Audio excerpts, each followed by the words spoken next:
और हमारे दादा पुरखा ही ने हमारी जमीन दिया है, हमारे बाप दादा ने, और हमें आने जाने से भी बेखदखल किया जा रहा है। आखिर किनकी वजह से आज फ्रीजिंग कोल्ड में वहां जो भी है सबसे ज्यादा आदिवासी लोग हैं, उनको इस तरह का जो है कि अन्याय सहना पड़ रहा है। कि रिम्स को सबसे पहले वहां पर नापी करनी चाहिए थी, और नापी से ही पता चलता कि रिम्स की जमीन एक्चुअली में कितनी है। और जिन लोगों की गलती से निर्दोष लोग जो है अन्याय सह रहे हैं, उनका भरपाई उन्हीं के वेतन से या उन्हीं का घर द्वार सब बेच के किया जाना चाहिए। लेकिन यहाँ पता चल रहा है कि अगर 1.5 एकड़ उनको जमीन स्वेच्छा से जब उसमें अधिग्रहण हुआ तो उसमें रिम्स को दिया है, तो उनका 50 डिसमिल जमीन भी ये अतिक्रमण के नाम से उनका जमीन हड़प लिया जा रहा है। आज जो भी समस्या रांची में आ रही है उसका कारण भाजपा है, जिन्होंने अनुसूचित क्षेत्रों के नियम कानून को ताक पर रख दिया। यहाँ पर अनुसूचित क्षेत्र में संविधान का अनुच्छेद 244(1), 5वीं अनुसूची 243M और 254 को लागू करना चाहिए, लेकिन उसके खिलाफ सब कुछ किया गया है। एसपीडीएस सभागार में आदिवासी क्षेत्र सुरक्षा परिषद ने प्रेस वार्ता कर बीजेपी पर निशाना साधा है। कहा कि कुर्मी को एसटी सूची में शामिल करने के विरोध में चल रहे आंदोलन से आरएसएस और बीजेपी भयभीत हो गई, क्योंकि इसका राजनीतिक लाभ जेएमएम और कांग्रेस पार्टी को मिल रहा है। उन्होंने कहा कि ये लोग आदिवासी के जमीन, इलाका, खनिज संपदा, वन संपदा एवं जल संसाधन को पूंजीपतियों को सौंप देना चाहते हैं और वहां सामान्य कानून लागू करने का षड्यंत्र रच रहे हैं। साथ ही उन्होंने कहा कि हमें अपने हक और अधिकार की सुरक्षा के लिए एकजुट होना होगा। आइए सुनते हैं अजय तिर्की, केंद्रीय संरक्षण समिति के अध्यक्ष, ने क्या कुछ कहा। हाईकोर्ट के डबल बेंच के आदेश अनुसार वहां पर अतिक्रमण मुक्त किया जा रहा है, लेकिन मैं साफ तौर से कहना चाहता हूं कि अतिक्रमण मुक्त हो, ये हम भी चाहते हैं, लेकिन रिम्स इतना दिनों तक अगर आपकी जमीन में कोई अतिक्रमण कर रहा है, कोई फ्लैट बना रहा है, कोई पक्का मकान बना रहा है, कोई कच्चा मकान बना रहा है, तब तक रिम्स कहाँ सोई हुई है। मैं इसलिए कहना चाहता हूं कि वहां पर जो लोग रिम्स को जमीन दिए हैं और उनको भी रास्ता से बंद कर दिया जा रहा है, सड़क। इसलिए मैं कहना चाहता हूं कि अभी हमने हाल ही में ही परसों दिन के माननीय मुख्यमंत्री डीसी साहब को आवेदन दिया था, इसको दे दीजिए गौर से। और इसमें पूरे गांव के लोग, 2 बस्ती के लोग मुझसे कांटेक्ट किए और उनका कहना था कि हम लोग जमीन अतिक्रमण से बाहर है, फिर भी जो रास्ता से हम लोग आना जाना करते हैं उस रास्ता को ब्लॉक कर दिया जा रहा है। और हमारे दादा पुरखा ही ने हमारी जमीन दिया है, हमारे बाप दादा ने, और हमें आने जाने से भी बेखदखल किया जा रहा है। और मैं साफ तौर से कहना चाहता हूँ कि कम से कम वहां पर एक नापी होनी चाहिए थी। सबसे पहली बात कि जमीन रिम्स की कितनी है। आप मान के चलिए कि अगर मान चलो 100 एकड़ जमीन अगर रिम्स की है तो 100 एकड़ का ही मालिक है रिम्स, लेकिन वो पता चल रहा है जिनका 2 एकड़ जमीन रिम्स पे गया है और उसका माल 50 डिसमिल जमीन बचा हुआ है, 50 डिसमिल जमीन को भी इसको अतिक्रमण के नाम से तोड़ दिया जा रहा है। ये पूरी तरह से गैर कानूनी है। मैं इसलिए ऐसा कह रहा हूं कि जो लोग गरीब अपने पूंजी से, अपने मेहनत की कमाई से 2 पैसे से करके जमा करके जिन्होंने अपने घर खड़ा किया, चाहे कच्चा घर हो चाहे पक्का घर हो, लेकिन मैं साफ कुछ कहना चाहता हूं कि रिम्स को सबसे पहले वहां पर नापी करनी चाहिए थी, और नापी से ही पता चलता कि रिम्स की जमीन एक्चुअली में कितनी है।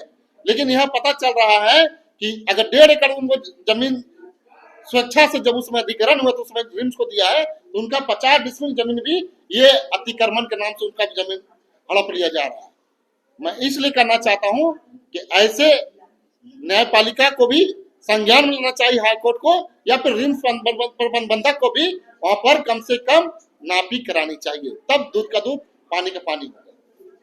देखेंगे उनको हम याद दिलाना चाहते हैं, जब स्ट्रीट डॉग के अधिकारों की सुरक्षा के लिए माननीय सुप्रीम कोर्ट अपना फैसला बदल सकता है, तो मेरे लिए चिंतनीय विषय है कि आखिर माननीय झारखंड हाई कोर्ट ने इस फ्रीजिंग कोल्ड में अपना जो फैसला है उसको क्यों इन्फोर्स कर रहा है, क्यों नहीं। अपने जीवन में जो पैसा कमाया उसे इमारत बनाया और वो भी अवैध तरीके से इमारत नहीं बनाया, उन्होंने जमीन खरीदा, उसका म्यूटेशन हुआ, उसका रसीद भी काटा और वो निरंतर जो है कि सरकार से बिलख रहे थे।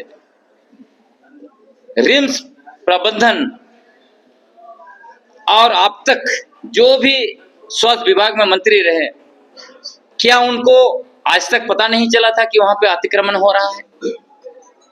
क्या सरकारी पदाधिकारी जिन्होंने रसीद काटा, म्यूटेशन किया, उनको पता नहीं था कि वो रिम्स की जमीन है? आखिर किनकी वजह से आज फ्रीजिंग कोल्ड में वहां जो भी हैं, सबसे ज्यादा आदिवासी लोग हैं, उनको इस तरह का जो है कि अन्याय सहना पड़ रहा है? हम आबुआ सरकार से मांग करना चाहते हैं, जितने भी चाहे वो रिम्स के डॉक्टर रहे या कहीं भी काम किए, जैसे भी करके अपना घर बनाया था, जिनका भी घर उजाड़ा गया है, और इस मामले में जितने कर्मचारी, जितने अफसर शामिल रहे हैं, उनकी सैलरी से या उनका घर बेचकर या कहीं से भी पैसा जुगाड़ करके जिनकी मकानें तोड़ी गई हैं, उनको जितना में मकान तोड़ा गया था, आज का डेट में उनको उतना पैसा देना चाहिए, वसूल के उनको देना चाहिए। तब उनको पता चलेगा कि आप जो है कि कोई भी व्यक्ति अपना सपना का घर बनाता है और उसको आप तोड़ते हैं तो क्या दर्द होता है। मतलब लोग कितने मेहनत से अपने लिए जो है कि आवास बनाते हैं और आपको उसको तोड़ने में 1 मिनट का समय नहीं लगता है। इतना अमानवीय कार्य झारखंड में हो रहा है जिसको बर्दाश्त नहीं किया जा सकता है।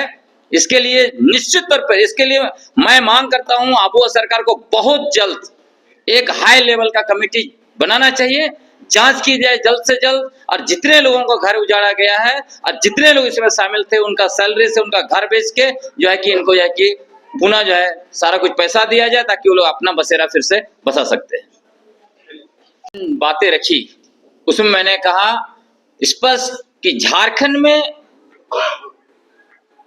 बनने के बाद जिनकी सरकार बनी, माननीय बाबूलाल मरांडी जी प्रथम मुख्यमंत्री बने, उन्होंने पेशा कानून की नियमावली बनाने के बजाय असंवैधानिक तरीके से झारखंड पंचायत राज अधिनियम अनुसूचित क्षेत्रों में थोपा और यहां ग्राम सभाओं का अधिकार जो था उसको छीन लिया।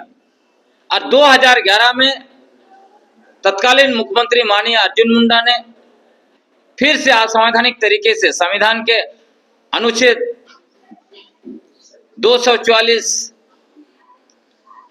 का उल्लंघन करते हुए फिर से जो है यहां पर नगर पालिका अधिनियम थोपा और ग्राम सभाओं का अधिकार छीन लिया। तो ग्राम सभा तो यहां शहर में रहा नहीं। तो आज जो भी समस्या रांची में आ रही है उसका कारण भाजपा है, जिन्होंने अनुसूचित क्षेत्रों के नियम कानून को ताक पर रख दिया। यहां पर अनुसूचित क्षेत्र में संविधान का अनुच्छेद 244(1), 5वीं अनुसूची 243M और 254 को लागू करना चाहिए, लेकिन उसके खिलाफ सब कुछ किया गया है। इसलिए यह हो रहा है, ग्राम सभाओं का अधिकार छीना गया है।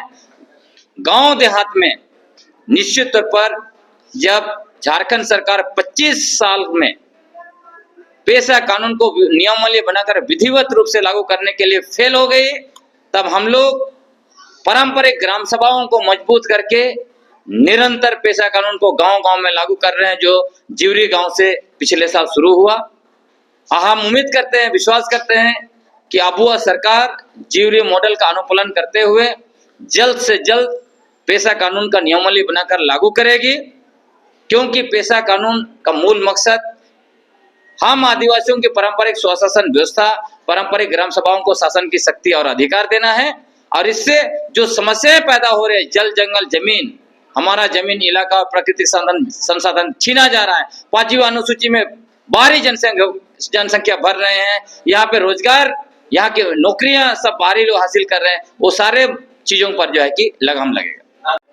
तो आप इसके लिए कह सकते हैं कि सरकार जिम्मेवार है, निश्चित तौर पर सरकार जिम्मेवार है, लेकिन आपको यह पता होना चाहिए झारखंड में पूरा का पूरा अपर ब्यूरोक्रेसी और लोअर ब्यूरोक्रेसी बाहरी लोगों से भरा पड़ा है, जिसकी वजह से सरकार जिस गति से काम करना चाहती है वो करने नहीं दे रहे।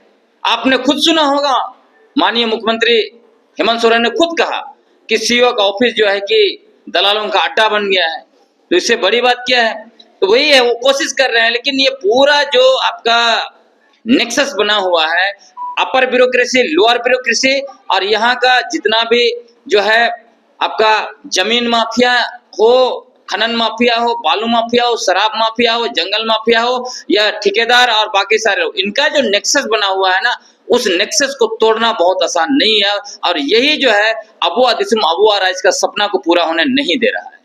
15 परिवार को खड़ा हो रहे हैं, लेकिन संगठन अपने अनुसार हर जगह पे आवाज उठा, जैसे अभी हम लोग यहाँ पे आवाज उठा रहे हैं। आवाज उठाने का अलग अलग तरीका होता है, कोई जमीन पर जाके लड़ रहा है, कभी कोई दूसरे तरफ जाके लड़ रहा है। इधर आप देख रहे हैं कि आपस में लड़वाया भी जा रहा है, लोग आवाज उठा रहे हैं। बहुत सारे लोग डरते भी हैं, क्योंकि उसपे सीधा जो है न्यायपालिका शामिल है। और मैं आपको बताना चाहता हूँ, नगरे में भी जब न्यायपालिका ने अन्याय किया, उस पर भी हम लोगों ने आवाज उठाया था। इस पे भी हमने कहा कि इसको जो है मानवीय तरीके से माननीय झारखंड हाईकोर्ट को फिर से देखना चाहिए कि कैसे इन लोगों पर जो अन्याय हुआ है उसको न्याय में बदला जाए, क्योंकि इन लोगों पर अन्याय हुआ है, इनकी गलती नहीं है। यहाँ पे पूर्ण रूप से उन अफसरों की गलती है जिन्होंने रिम्स की जमीन को बेचा, उसका जो है कि म्यूटेशन किया और उसका रसीद काटा। इसलिए मैंने कहा कि एक जो है कमेटी, जो high level high power committee जल्द से जल्द गठित होनी चाहिए और इस पर अनुसंधान किया जाना चाहिए। और जिन लोगों की गलती से निर्दोष लोग जो है अन्याय सह रहे हैं, उनका भरपाई उन्हीं के वेतन से या उन्हीं का घर द्वार सब बेच के किया जाना चाहिए।